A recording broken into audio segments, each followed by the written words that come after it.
Morning viewers. So I'm on my knees. I'm not begging for any mercy from any of you viewers.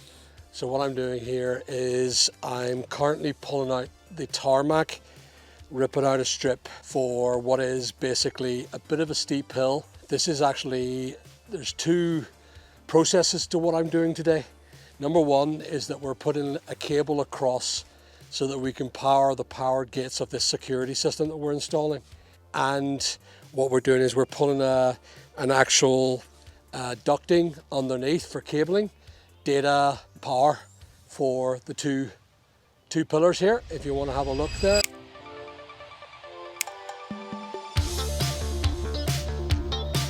So these pillars have to contain cameras, lighting, and a power unit for this absolutely vast gate that's going on. This is a 320 kilo gate. It's called Cantilever, and it was installed by a really good team. And the idea is to have this energized. I have to install, as you can see, it's going back slightly because it's off skew at the minute. That's good because we haven't finalized the installation yet. So this gate has to be powered. And in order to do that, I need to bring cable from the main distribution board up the hill into the cables that are here. There's the cables there. I route these cables across in a new duct here, join it into a duct that I have got sitting here, and then of course to there as well. We will put two individual consumer units, external consumer units, on both sides of the gating system, and then we'll have this side lit independently, that side lit independently, with CCTV looking onto the road and two looking onto the road and two CCTVs looking onto where should there someone be anyone looking to get into the property. I've also been asked to install data so that there can be a telecom system from a switch point where you can keypad in and you get in, which would be good for the likes of the postman. We're also doing some other bits and pieces for that. But right now, all I'm doing is I'm laying these beautiful brick, or these actually stone cobblestones. These are a beautiful cobblestone. It's costing me for this wholesale price, I'm getting them for about £800 per 2 ton, roughly thereabouts. I know it's per square meter, but I bought 2 ton of this stuff and it was just over 800 quid. You have a flat side and you have a rough side. Now that's not a good rough, so I'll be using that as a flat. With this rumble strip's now to do two things, as I said, the one with the power, and if you just take a look up the actual road, come to the fact that the winter comes and the client will be coming down this road, and odds are the stopping power of this road will not stop an icy road and the person can slide straight into the main road. So this is acting a bit of like a rumble strip, and it slows down any skidding that may occur when we're braking here. So that was a great idea, I thought. Hit two birds with one stone. So I'm just going to go ahead and lay some mortar. I'm going to show you how it's done. This is on a bed. If you come and have a look here, we've got the bed is fully gridded. Underneath there is a hardcore sand. It's all been compacted down by the tarmac that used to be here. All I've done is I've cut out the tarmac, and all I'm doing now is I'm going to put the stone in. As you can see, I have done a bit of stoning already. This was done last week. My bum is sore and my glutes are sore for it. And the idea really is it's got very mucky already, due to the fact that it's a mucky road because we're doing so much construction.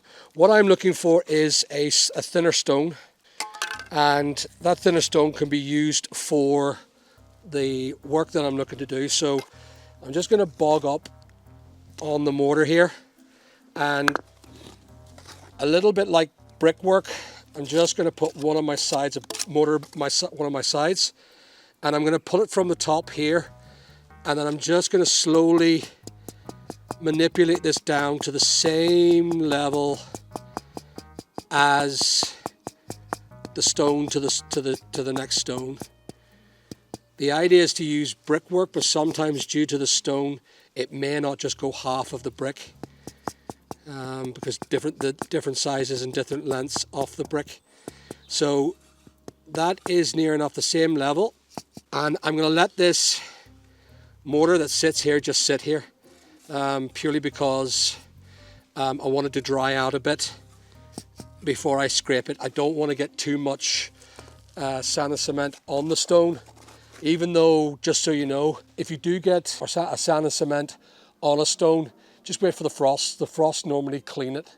Whatever happens, it just kills any sort of residue sand and cement. If it does still stay on after the frost in the new year, the best thing to do is use a wire brush and try and shave it off that way.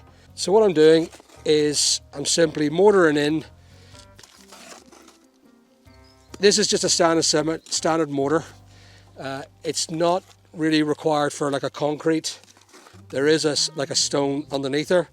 And what I'm doing is I'm actually prepping just here, and I'm prepping just here. I'm going to make sure there's enough mortar on the edges for me to manipulate the stone. This one's flat, this one's rough, and the rest of it is also rough as it goes up. So I'm looking for a smaller stone. That's a great one there. That's the one with the little indent. And I'm going to use that for here. The reason why I'm starting down at the bottom is because of the way gravity will pull these nice and tight. As I continue to build the stone up, the mortar will push down and bed down on these stones. In my understanding of it, and Sammy, you may not agree with me on this, I'm sure I would use my eye rather than a level when it comes to stoning. You would use a line. So maybe that's the reason why Sammy's a bricklayer and I'm just a todger. So I've just used my sort of eye line here against the, because if I used a line here, I suppose the levels would be straight, but the actual tarmac is not level. The tarmac goes off at an angle. So all I'm doing is I'm using this as a base. And as you can see, that the cement will, if you keep What's that? What's that, Sammy? Oh, Charles the apprentice. Where's he hiding? Oh, yeah?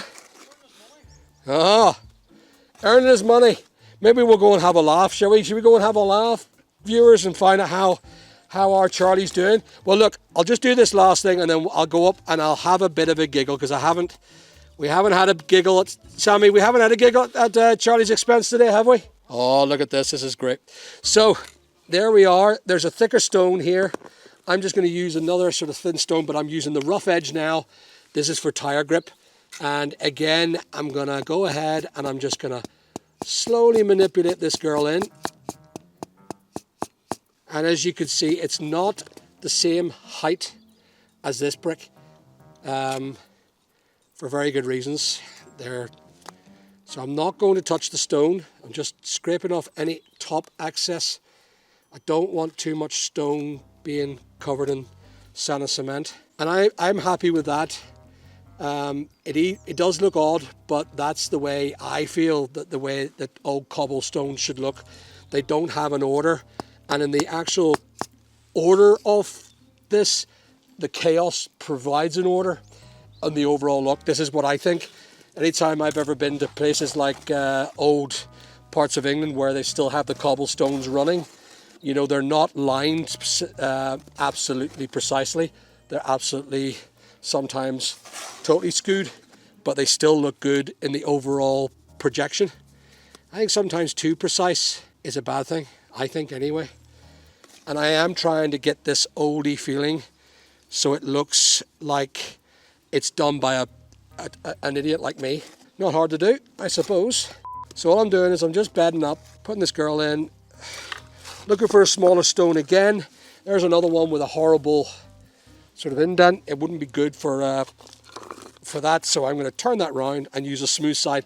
I'm always using the smooth side for this part because I don't want too much of a ramp. And as you can see, this is merging out. And I know it's merging out onto the tarmac. It's not what I was hoping. And I'm putting a little bit of tiny ridge on this. Try and get that away from the tarmac, because the staining of the tarmacs is actually something I do not want to do. I hate the idea of staining. This mortar, by the way, is very wet. I would have used a dryer mortar, but this was mortar I just nicked off Sammy and Charlie while they're building doing a bit of building work, so I'm just using it. And if all else fails, you can use a wire brush on a tool to scrape off the excess cement and put it back to its original sort of stone. Stone's quite hardy, and it's a beautiful stone. If you have a look closely, look at this gorgeous stone. I mean, look, even have a look at that. That's just beautiful. I'll use that one for there, and I use this big lump over here for here. Of course, rough side up. It's going to be a big lump. I'm going to enjoy that one actually. I'll do that now. That looks enjoyable. This is what I'm working with now, a little tiny purple bin, which is a nightmare to pull cement out of. Okay, so what I'm doing, I'll just make sure I manipulate a bit of sand and cement up into a corner, and then another piece into here, and the rest should work itself out. So I'm using this big girl here, and then I'm going to manipulate that girl down into the muck. This is a great wee tool. It's got sand in it, and it creates a weight when you push down. So there it is there. Voila, a cobble rumble strip. But if you have a look here, there's a bit of an angle I'm putting on. It's going up at an angle and then down again. It just gives that little bit of a height in order for it to stop tires from sliding. I'm hoping it will work. If it doesn't work, I'll probably get the job of putting a heated drive in, which is actually quite a good idea. In America, they use it a lot more. So on that, let's have a bit of fun. Come on, let's go and see what Charlie's up to. Oh, Charlie. How you getting on? Excellent. Yeah? Why is it offline? Literally just put that line on. Why is it not level? To put this line up yet? I think it's not level. It's not level. I could see a gap of like 5 inches here. Come and see this, guys. That's not level. Your two bottom course is not level to that line. Are you going downhill? Or are you running square? You're going downhill, yeah? You're going uphill? Well, if you're going uphill, we're in trouble. No, the wall was level when I left. Level. The wall was level when you were at it. It's still level there. It's still level now? Yeah. Okay. Here, Roeem, let's go up around the top and let's do a vertical. Let's do a horizontal view of this. Now, well, how many subscribers are we going to have? There's going to be 35,000 people will watch Charlie. Whoa, whoa, wait for it. Ready for this?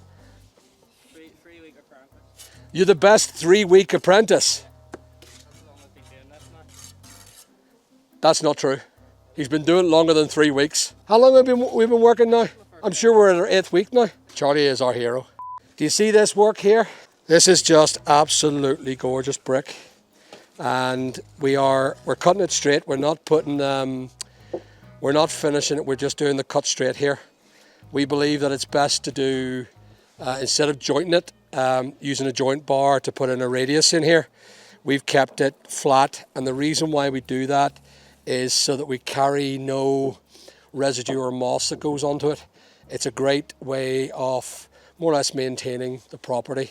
I don't like moss. I hate things that carry. And I know that we can't protect it fully, but joints sometimes also hold residue seeds and they start to grow and suddenly you got grass going on it. So sometimes a flat surface is better to keep it, but it's just absolutely stunning. I'm massively in love with this brick. It's a company called Ibstock, and it's known as Minster, after Westminster. It's a beautiful vintage brick. Come and see it. So it has a gorgeous black staining sand, but if you have a look at the one, they have like a white sand version as well. So with them mixed together, it looks like an old Belfast brick. It's a gorgeous, look at that, versus that. And although you may say, ugh, that looks ugly, if you have a look at the actual mix in the colour, and you have a look at this, go ahead up here and go down. Up you go, and look at the colour differences. So this is done because of the sheer size of the wall. We've had to have our drip and our anti-drip.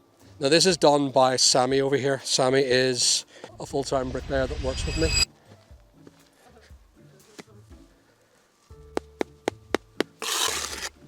La la la la la la. I've done a brock for you, Charlie. And I've done it in seconds, matey. What do you mean? Look what's all that shade on it. What shite? All that water on the trail. Are you, oh, this thing here? Yeah. Sorry, mate. Sorry, mate, look. No worries. There we are.